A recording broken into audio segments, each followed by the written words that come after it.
Welcome to Jeht for Jesus. So this is the second part of church essentials. The first thing was fellowship and community. The number two thing you need if you're going to be a part of a church that is absolutely essential is accountability. So let's get into that. Let's talk about what it is, why it's important, why it's not enough on its own, and how you can test it. So we're going to keep this super simple. Accountability is just holding somebody to a standard. I'm not going to overcomplicate it and write it in cursive. Holding somebody to a standard equals accountability. So why is this so important? The reason this matters so much is basically three reasons. One, without accountability, you end up with hypocrisy. You end up with people saying one thing is their standard and then never meeting it out. You have talk with no example. Talk with no walk, basically. You have a fitness trainer who refuses to work out. That's what it looks like. It doesn't look good. So the other thing is that you don't get any maturity or growth if you don't have any real accountability. If nobody's holding you to a standard for how you're living, what you're doing, or anything else, even a workout, it can equal no growth, no improvement, no challenges. So yeah, I think that's pretty straightforward. I don't want to make an example for that, but if you don't have accountability, there's a very, very good chance you don't have growth. Now, I've been staying kind of vague on purpose because I wanted to get to this part. Why it is not enough for accountability to be the only ingredient in a church. I think the reason is kind of obvious, but I'll say it anyway. If you're accountable, that's just good. That can happen in sports, that can happen in a marriage, that can happen in whatever we're talking about. If you don't know what you're accountable to, then you can be accountable to whatever. It's just good to be accountable. That's good practice. And there's a lot of things that are more accountable than churches, the military, sports teams. There's a lot of things where accountability already exists. So I don't want to beat that dead horse too long. But I did want to say this before we go on to the next thing. The issue with accountability in the church is usually one of two things.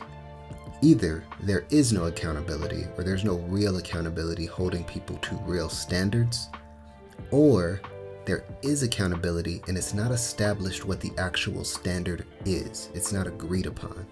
And so what that means is the accountability being told in a church, you need to read your Bible every day? Is the accountability in the church, you need to be nice rather than loving?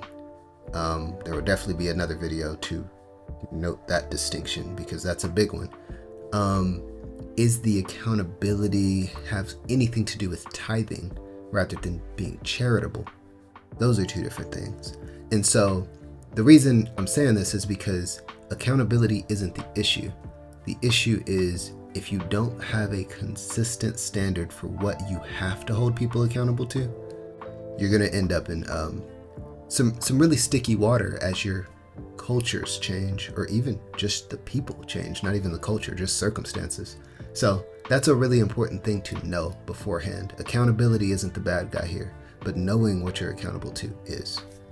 Okay, so this is kind of the fun part. I love testing things. So how can you test accountability to know that it's legit, either in a church or in any other atmosphere?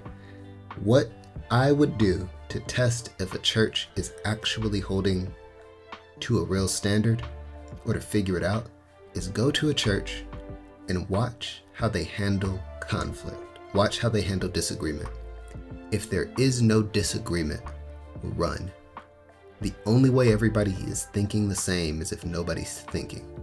That is not a good sign of accountability, is when everyone agrees on everything. That should not be possible with anything except math, maybe.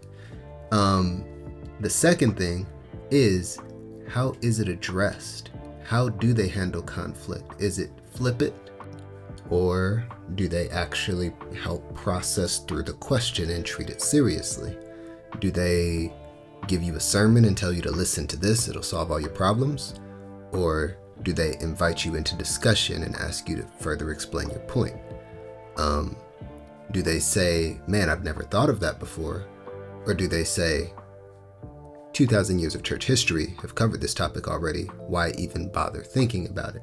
These are all really important things, And it doesn't sound like accountability, but it is, because if we're not going to explain ourselves, then we are going to run into a much bigger problem when it comes to trying to be reasonable. Being reasonable means being able to give a reason. That's one of the most fundamental parts of accountability, is having a reason for what you're doing. If we're not willing to go there, then I don't know where we're going. But I think that is a good overview for what accountability is. I think it gets the point across pretty clean. So if y'all agree, let me know in the comments what, why, what your experiences have been. And if you disagree, please let me know why. Please give me feedback. This is as much a place of accountability as anything, so I want these things to be tested. But yeah, other than that, let me know about the picture. I think the figure drawing in this one is a little stronger than the last one. But yeah, I will continue to work on good art and good concepts for y'all. So let me know what y'all think, and I will see y'all in the next one. Peace.